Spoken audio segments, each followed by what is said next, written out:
former British soldiers arrived in Ukraine. A few hours ago, the first group of former British military arrived in Ukraine, which intends to join the armed forces of Ukraine. According to preliminary data, we can talk about several hundred former British military personnel. However, today forces of more than 20,000 foreign mercenaries and so-called volunteers can be deployed in Ukraine.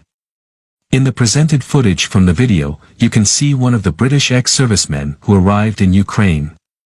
Judging by the published materials, the latter are initially transferred to the territory of neighboring countries, and after that, probably by train, they arrive at the border with Ukraine, where they are already picked up by other vehicles. On the frames from the video, you can see that the servicemen are already equipped. Moreover, experts pay attention to the fact that the equipment corresponds to the equipment of the British troops, which raises a number of doubts that we are talking about the former military. Judging by a number of features, these may be mercenaries of one of the PMCs.